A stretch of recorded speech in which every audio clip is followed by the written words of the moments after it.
주인이시고 우리를 보내신 분이 우리보다 훨씬 어떤 분이라는 거예요? 크신 분이라는 거예요. 주님이 훨씬 크신 분이에요. 근데 그분이 스스로가 낮아지셔서 여러분 제자들을 시켰다는 거예요. 훨씬 크신 분께서, 높으신 분께서 그렇게 했다는 거예요. 그렇게 하시면서 너희도 그렇게 하라는 거예요. 너희가 세상에 나가서 뭡니까? 주인 노릇하지 말라는 거예요. 그죠? 대접받을 그런 자리에 앉는 거를 즐거워하지 말라는 거예요. 너는 주인이 아니라는 거예요. 너희는 종이라는 거예요. 종. 그리고 이것을 행할 때마다 너에게 복이 있을 것이라고 이렇게 말씀합니다. 그리고 마지막 절 말씀에 보면은 나를 보낸 자는 영접하는 자는 나를 영접하는 것이고 나를 영접하는 자는 나를 보내신 이를 영접하는 것이다. 이렇게 말씀합니다. 여러분, 오늘 본 말씀이 좀 약간 어려워요. 우리는 흔히 생각하는 그런 말씀이 아니에요. 자, 예수님이 발을 씻겨주셨다는 의미는 우리가 나가 세상에 힘들고 어렵고 가난한 사람을 도와주고 그런 사람에게 선행을 베풀고 착한 일을 행하고 지금 그 차원의 이야기하는 게 아니에요. 발을 씻겨준다는 것은. 자, 우리의 삶 가운데 예수님께서 종이 되셔서 발을 씻겨준다는 그 의미가 무엇인가를 우리가 알고 말이죠. 우리가 그런 예수님의 삶의 모습을 따라가라고 말씀하시는 거거든요. 그 삶의 모습을 따라가라고 말씀하시는 거예요. 예수 믿는다는 것이 무엇인가? 예수님을 안다는 것이 무엇인가? 종이 되어 발을 씻기는 모습까지 나아가는 것이 예수님을 알고 예수님 믿는다는 모습이라는 거예요. 그 자리까지 가라는 거예요. 그게 예수 믿는 자의 모습이에요. 근데 예수님이 그 제자들의 발을 씻겨주시는 이유가 뭐예요? 왜 발을 씻겨주셨어요? 여러분, 오늘 말씀에 처음에 뭐라고 그랬어요? 예수님이 예수님의 사람들을 사랑하되 끝까지 사랑하셨다고 그랬잖아요. 그 예수님이 그 제자들의 발을 씻기신 이유는 그들을 끝까지 사랑하셨기 때문이에요. 사랑하셨기 때문에. 그래서 발을 여러분 씻겨주신 거예요. 베드로는 온몸을 다 씻겨주십시오 그랬더니 예수님 뭐라 그랬습니까? 너는 이미 내가 씻겨주었기 때문에 이미 너는 깨끗하다. 자, 여기 의미를 잘 아셔야 돼요. 나는 발밖에 안 씻기는데 왜 다 깨끗하다고 하실까?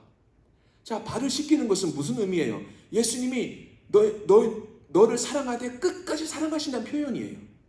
그래서 발을 씻기신 거예요. 예수님의 사랑은 온전한 사랑이에요. 예수님 사랑은 완벽한 사랑이에요. 그 예수님 사랑이 우리를 거듭나게 하신 거예요. 그 예수님 사랑이 우리 죄악을 깨끗게 하신 거예요. 그 예수님 사랑이 우리를 구원하신 거예요. 예수님은 그 발을 씻겨주심으로 예수님이 얼마나 우리를 끝까지 변하지 않고 우리를 사랑하셨는가를 보여주신 거예요.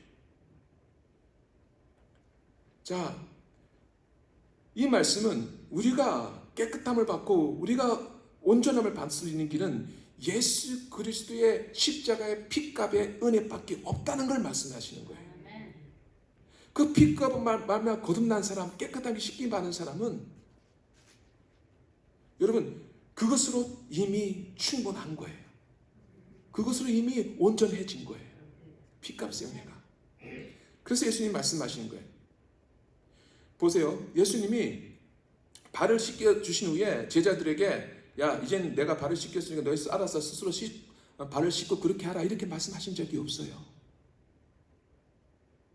왜? 발을 씻겨주는 건 예수님의 사랑의 표현이었거든요. 모든 것을 주시고자 하는 사랑의 표현이었단 말이에요. 발을 씻겨주신다는 것은 주인이 종이 되어주셔서 그 사랑으로 우리를 끝까지 섬겨주셨다는 거예요. 예수님이 우리의 종이 되어주셨어요.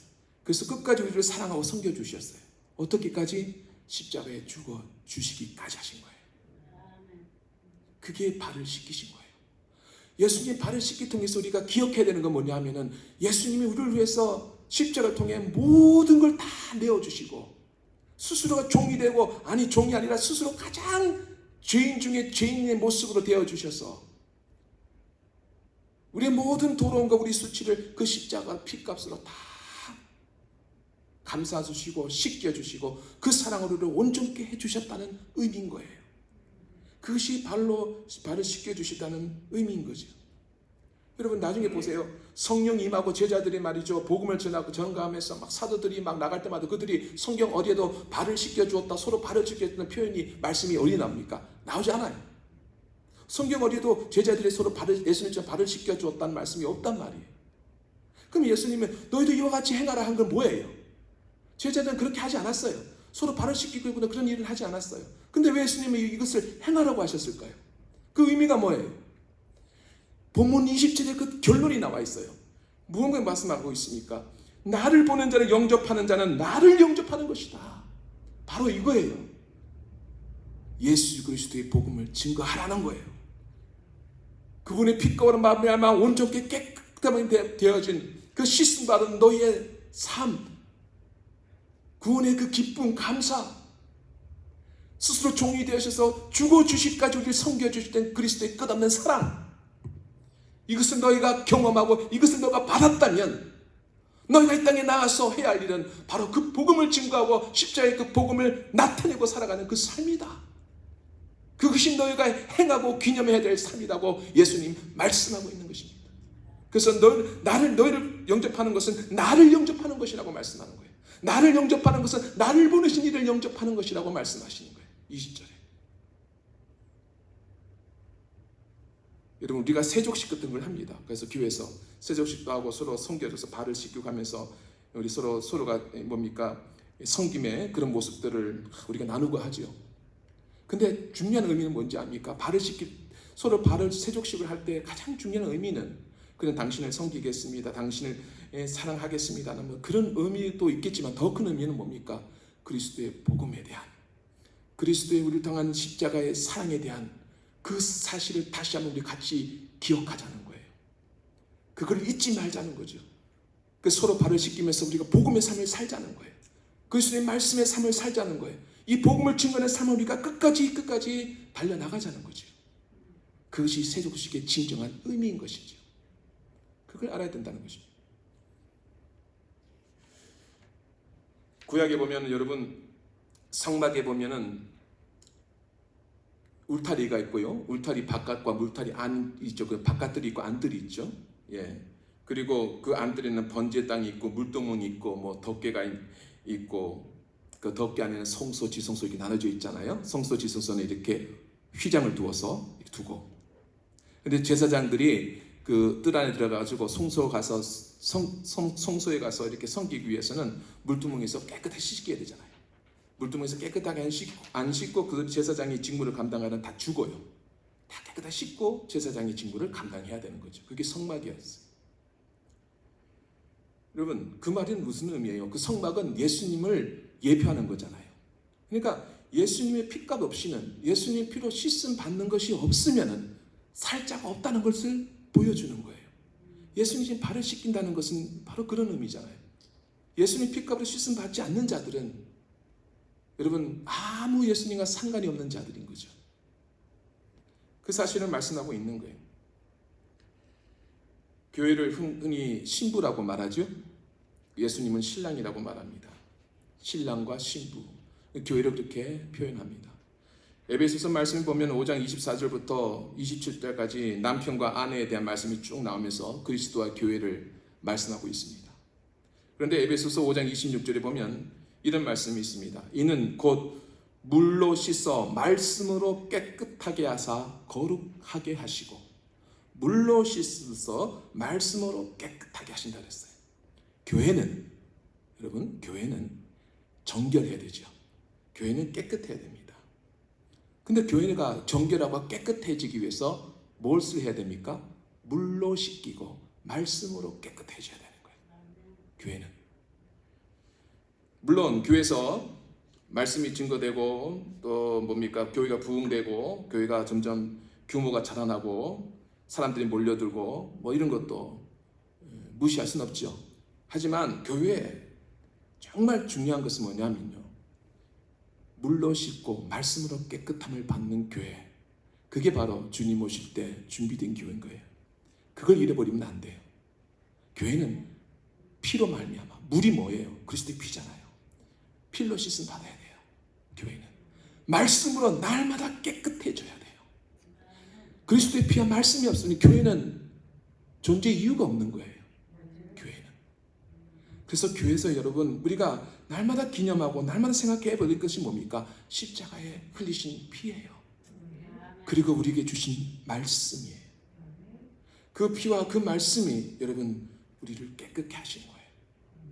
우리는 그것을 날마다 기억하고 그것을 날마다 생각하면서 살아가야 되는. 그래서 여러분 우리는 우리의 모습이 더럽다, 추하다, 거짓되다, 부정하다 무엇으로 여러분 기준 삼을 수 있어요? 무엇으로 여러분 그것을 이렇다 저렇다 말할 수 있는 거죠? 하나님의 말씀인 거예요. 세상은 세상 사람들이 보기에 이렇다 저렇다 이야기할 수 있어요. 세상 사람들이 보기엔 야 저거는 거짓되고 그거는 천하다 이렇게 말할 수 있지만 교회는 세상 기준으로 평가되는 것이 아니에요. 교회는 그리스도의 피와 주신 하나님 말씀이에요. 그것으로 깨끗해져야 돼요. 그것으로 정결되어져야 돼요. 그것으로 날마다 씻겨져야 돼요. 그래서 우리는 그것을 매일 점검해야 돼요. 아, 내가 그 말씀을 위해서 얼마나 내 상태가 어떠한가.